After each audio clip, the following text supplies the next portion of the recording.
किराएदार ने। एक काम करना नहीं आता तुम्हें? सारे घर में धूल हो रही है, कभी सफाई भी कर लिया करो। यहाँ पूरा दिन लगकर दोनों बाप बेटे का काम करो, साथ में ताने भी सुनो। जब मैं बोलती हूँ कि ऊपर वाले पोर्शन में किराएदार रख लो, अरे सफाई भी रहेगी, पैसे भी आएंगे, तब तो किसी को मेरी बात सुननी नहीं होती।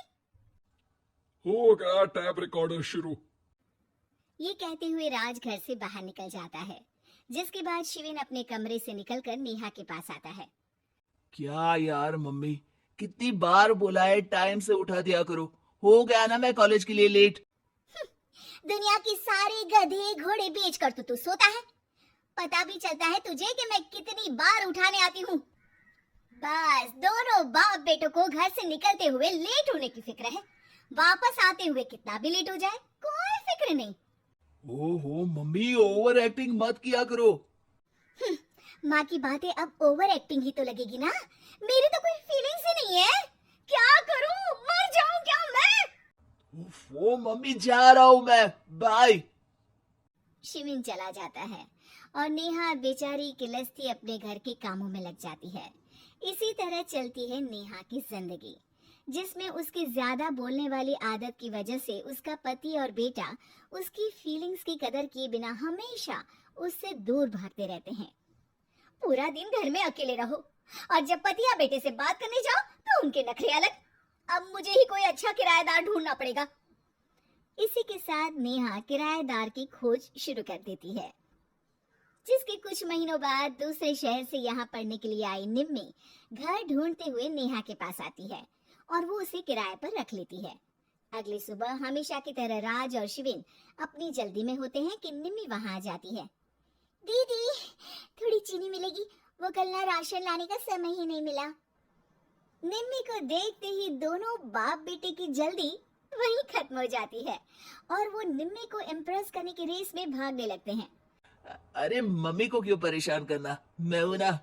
अरे तूने आज तक कभी किचन की शक्ल भी देखी है? रुको, मैं लेकर आता हूँ। चीनी का डिब्बा कौन सा है और कहाँ रखा है वो तो पता नहीं है दोनों को। फिर चीनी के अपने मुंह से निकलने जा रहे हो किचन में? अरे मैं तो बस तुम्हारी मदद करने के लिए बोल रहा था। है?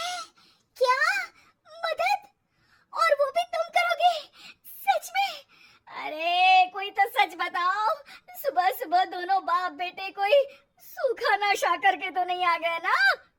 अरे कैसी बेकार की बातें करती हो मम्मी। अरे जब कौवा अचानक हंस की चाल चलने लगेगा तो शक होना तो लाजमी है ना। घर का ऐसा माहौल देख निम्मी वहां से जाने ही लगती है कि राज उसे रोक लेता है। अरे आपने चीनी तो ली ही नहीं? इट्स ओके भैया, मैं आज बिना चाय के ही कॉलेज चली जाऊंगी।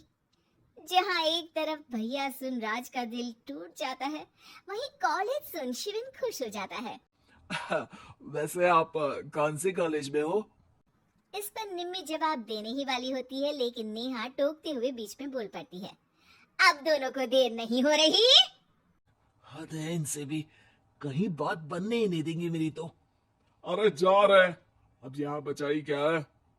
इस पर निम्मी के पीछे पीछे शिविन कॉलेज की तरफ और राज ऑफिस चला जाता है। इसी तरह दिन बीतने लगते हैं, जिसमें अब सुबह जल्दी जाना और शाम लेट आने का सिलसिला सुबह लेट जाना और शाम जल्दी आने में बदल जाता है।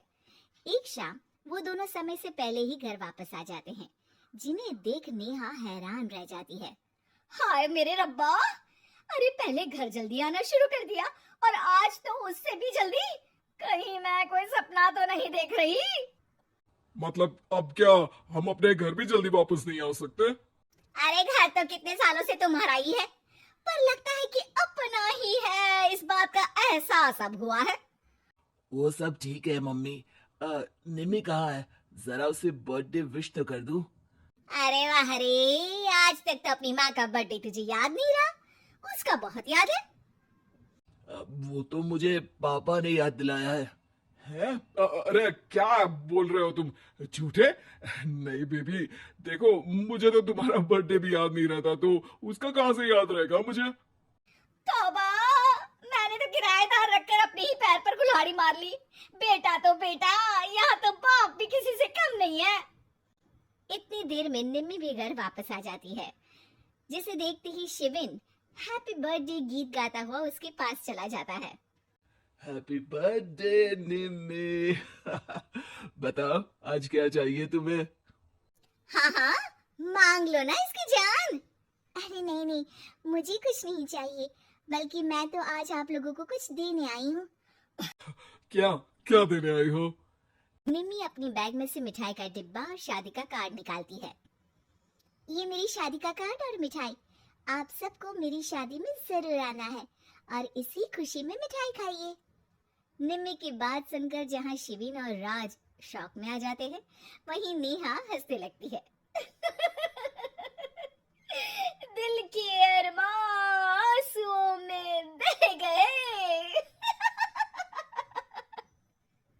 नेहा की बात से कंफ्यूज्ड निम्मी उससे इसकी वजह पूछती है, जिस पर नेहा अपने पति और बेटी की सारी करामातें उसे बताती है। I can't believe आपको मैंने भैया बोला, और शिविन तुम्हें तो मैं हमेशा छोटे भाई की तरह समझती हूँ, लेकिन कहते हैं ना, man will be always man. लेकिन आज से ये विमेन सेम नहीं रहेगी इनके लिए। फिर क्या, बाप बेटे आगे आगे और नेहा झाड़ू लेकर उनके पीछे पीछे।